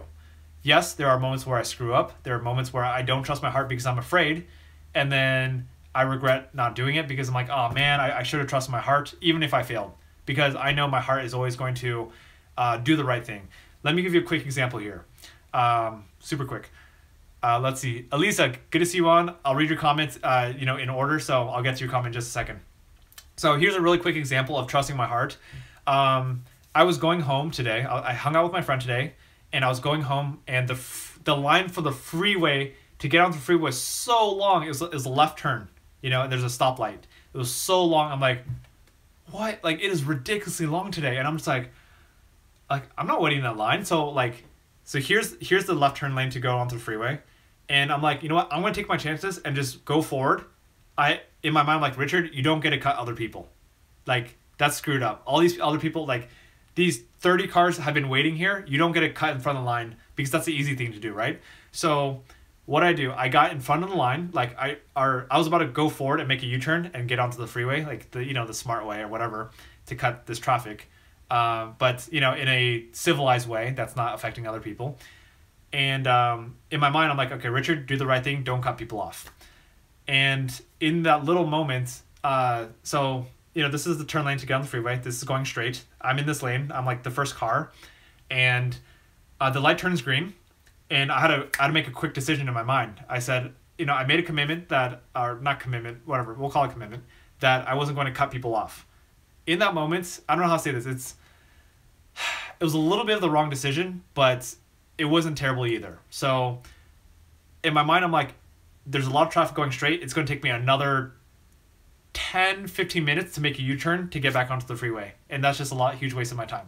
So I made a quick decision, and I would have went straight, followed that voice, that positive, the right voice in my heart.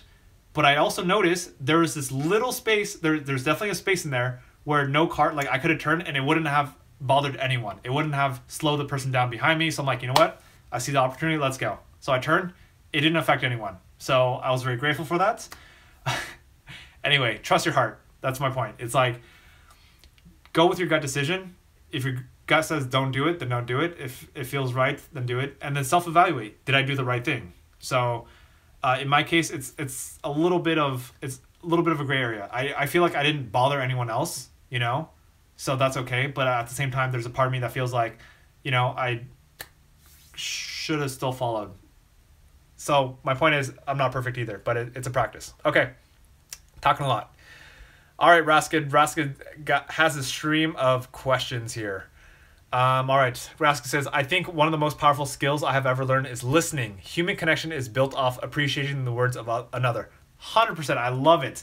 Listening, the best communicators are the best listeners. The best speakers are the best listeners. The best learners are the best listeners. The people who listen, this is what I've learned, is like, you know, it's like when you listen, people care about you so much more because you care about them. I agree with that. Listening is so important. Although some will take advantage of this. What do you think about that? Advantage of your kind nature. So Raskin, that's a phenomenal question. I love it. It's so real. So if you're a good listener and people are taking advantage, this is where you get to create your own boundaries. So let's say you're a good listener, right? If you're genuinely interested in people and you want to listen, you choose to listen, then awesome, keep listening.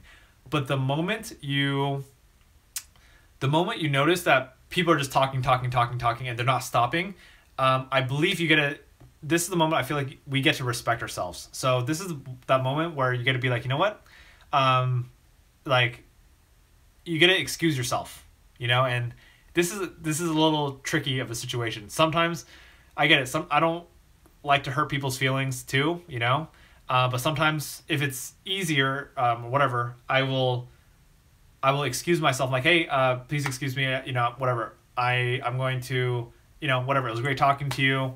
I'm going to go use the restroom, or I'm going to talk to other people, whatever it is, you know, depending on the situation. So I know it's uncomfortable, but sometimes we just got to respect ourselves, and they might think we're a dick, but that's the cost. I feel like we get to stand up for ourselves if people are sucking away our energy too much, because I've been in those situations. Other times, there's sometimes on some occasions when I kind of get a feel for the person, and I'm like, you know what, I'm just going to be very blunt. I'm like, hey, I don't know how to say this. I am still careful with my words. I'm not like, hey, I'm tired of hearing you, go away. I don't say that. But I'll say like, I don't know, just say it like in a nice way. I need context. Like, hey, you know, we've been talking for a while, and I feel like I need a little bit of a break. That's it. That's a nice way to say it, right? Hey, I feel like we've been talking for a while. I just feel like I need a little bit of break to kind of like gather up my energy again. Is it cool if I, you know, take a step outside, or, you know, if we pause this conversation? And I mean, if they say no, then they're being a complete dick too. You know, they're not respecting your needs. So that's what I have to say there. All right. All right. Raskin continued, says, I am most hurt when I fail my parents who sacrificed so much just to ensure I received a private education. I want to exceed their expectations, but I'm not always motivated to do so. It's not like my grades are bad. I have a solid GPA, but I'm not always giving 100% to maximize what they have provided me. Does that make sense? Yes. Yo, Raskin, that makes sense. That makes complete sense. I totally understand. A lot of students struggle with this, you know. A lot of our parents, just parents in general, have sacrificed so much to get us where we are today. And I believe as a child, as a student, our responsibility is, yes, to do our best that we can, but at the same time, I would say don't beat yourself up. Don't put yourself down for not meeting your parents' expectations. I get that's very tough to do because, you know, you love your parents and they sacrifice a lot, so of course you want to meet their expectations. But all I have to say is just keep doing your best. You know, we're all going through this journey of struggle, of trying to find that motivation, of building ourselves up, and it's a messy journey. It's not perfect. So don't be so hard on yourself. You know, continue to do your best, and I don't know how, like, it's a balance. Like, continue doing your best, but also at the same time accept yourself. Accept that, you know, you're not getting that perfect 5.0 GPA. You know, and just continue to just do your best, but don't be so hard on yourself. I know that sounds very, I don't know, like cliche and like Yeah, sure, Richard. I'm still gonna be hard on myself. But really, it's like I don't feel like there's a point in being so hard on yourself. I think the idea we have in our head is if we're hard on ourselves, it's gonna push us harder. And I feel like yes and no. It's like you got to enjoy your life in this moment, because when you beat yourself up, when you're hard on yourself, you don't enjoy your life anymore. Like you're like sacrificing the most valuable years of your life, your youth, feeling sorry for yourself, feeling sad, feeling sad, depressed that you're not meeting your parents' expectations. Honestly, find that balance, find happiness. Again, continue pushing yourself, but find happiness in your every single day life. Accept yourself, okay? All right. Lisa, can you make a video regarding relationships post-grad? Not even just post-grad, but friendships in general, and getting Jared as we getting jarred? Jaded. Wow, I can't believe I didn't see that. Thank you. Okay, I'm going to read that again. Here, I'm going to oh, dang it, I'm not... Okay, here, I'm going to write this down. And Elisa, I will make a dedicated video on this topic because you requested it, okay? So let's see. Elisa, if you don't mind shooting, I don't know if you want to shoot, whatever. If you want to shoot me a message or like an email so I could send you the video once I post it, I could do that too. So, can you make a video regarding relationships post-grad? Let's see. Not even just post-grad, but friendships in general, and getting jaded as we grow older. You know what? Actually, now that I read this, Elisa, I need more information from you in order to make a video, because this is very vague for me. So can I make a video regarding relationships and friendships in general, getting jaded as we grow older? So Elisa, what's going to help me help you is please give me your scenario. Like, what is the situation you're going through right now? Just give me a paragraph and try to give me like the details. This is my friend, this is why I feel jaded, this is what's happening in my life. So give me the context, and then I'll be able to answer your question a lot better. I could do it right now on this live, or I can make a separate video. Up to you. Let me know which one you prefer, and I'll just make it happen. Okay. Tanya says, honestly, you're right. College is hella overpriced, and it feels just like a continuation of high school. Nothing like what I thought college would be. Also, what is your live stream schedule? That was my first time. I love it. When can I be back? Right now I'm live streaming every single day, 7 days a week, 8 p.m. Pacific Standard Time. Is that a good schedule to have? Like, do you guys like that? Do you like daily lives? Is that too much? Like, I don't know. Like, let me know if you don't think I need to be doing live streams every single day. Maybe I'll do it, I don't know, 5 days a week, 3 days a week, 4 days a week. Let me know like what you feel is a good number. I just want to get your opinions and thoughts. Yeah, I don't know. So far, I enjoy doing live streams regardless, but also, it does take a good amount of my time too. So it's a balance for me. Anyway, I'm still doing it. Alrighty, let's see. Are we really caught up? I think we're caught up. Yes, we are. Okay. Elisa says, sorry, poor wording. I will collect my thoughts and email you. Perfect. Right on.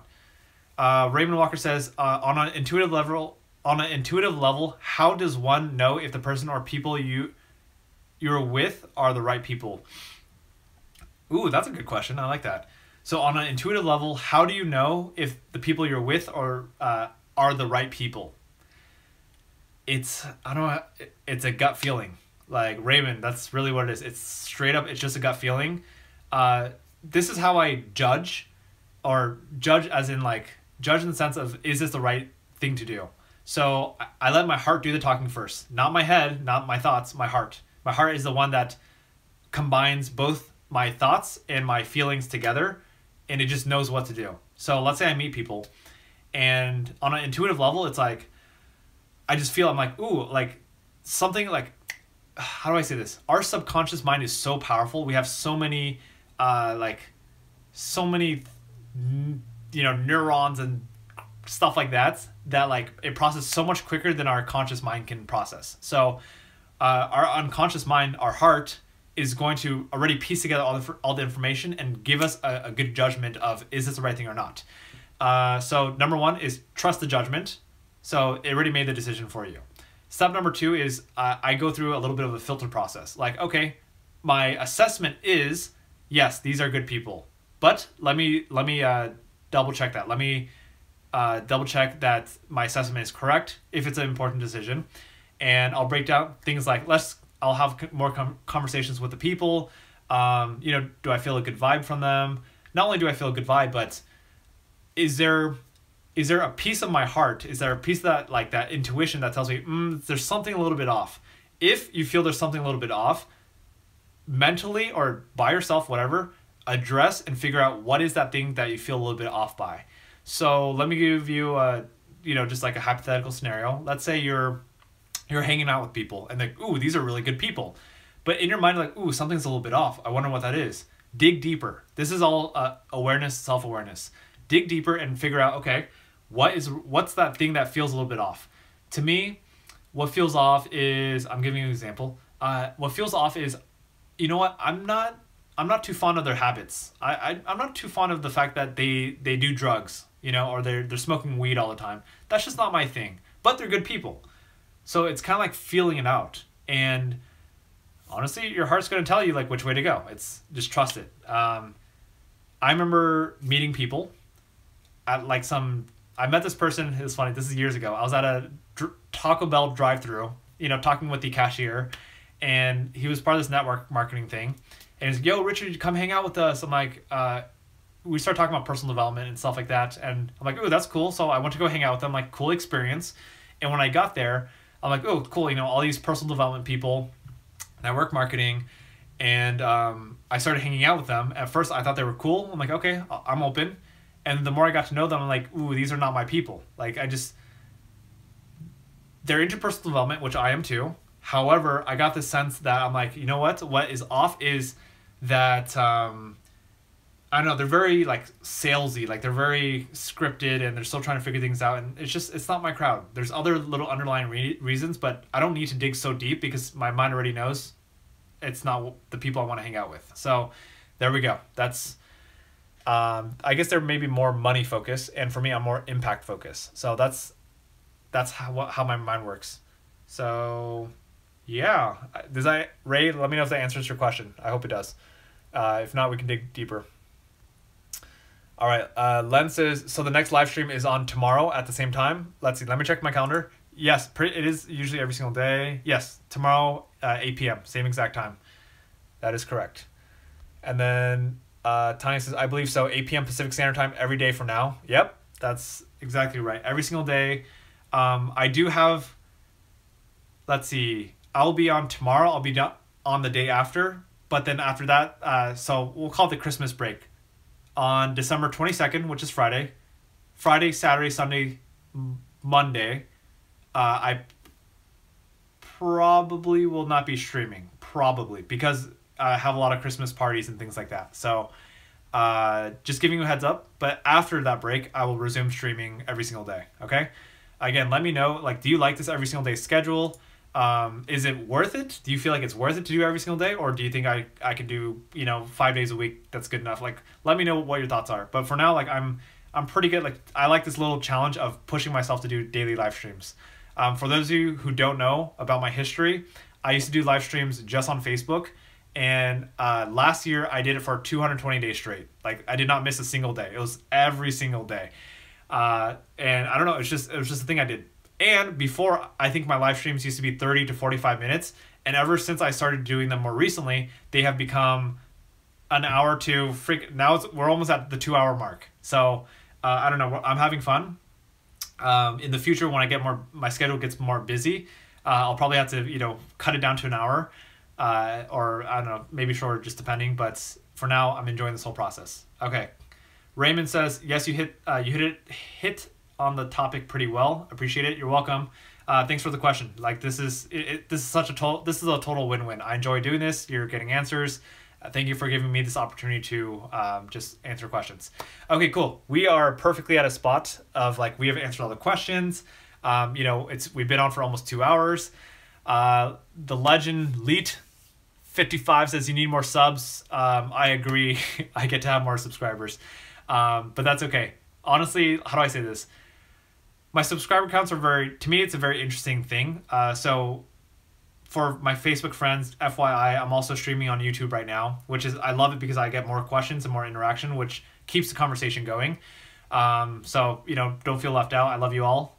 But on YouTube, I have a little over 7,000 subscribers. I don't really like my subscriber count because I think I should have more, and I think I should have fewer. This is why. I don't like the number because a lot of my subscriber count came from like 3 main videos. It was video game addiction, it was like top 10 regrets of the dying, and why I quit playing video games. So those top 3 videos drove a lot of my subscribers. And why I don't like that is because people just subscribe because like they like one video. And I would rather have subscribers who are dedicated, such as all of you here, who are actually hopping on the live streams and watching, asking questions, or at least just engaging in some way. Like, to me, that's the most important part of it. So I don't like how my subscriber count reflects who I am, but at the same time, I also want to work harder to continue creating these conversations and getting more of those, what I call those real subscribers, the ones that are going to participate and get involved and just engage in conversation. Like, this is the best part. I love it. Alrighty.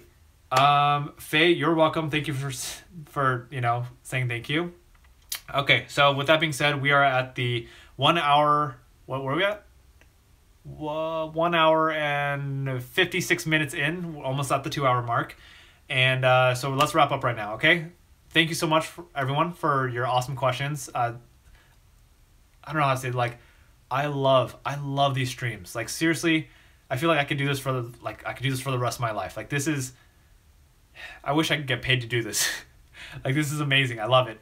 But that's why I do motivational speaking or inspirational speaking, because that's what's going to pay the bills for me. So I can do this for free. Len says, good night to all. Peace and power. Right on. Yes, good night, everyone. Thank you so much. I will see you on tomorrow, 8 p.m. Pacific Standard Time, either on Facebook Live, YouTube Live. Doesn't matter. I'll see you on. I'll be here, okay? Lots of love. Take care. Have a good night. And have a good day for anyone else who's not who's on the other side of the world, okay? Bye, everyone.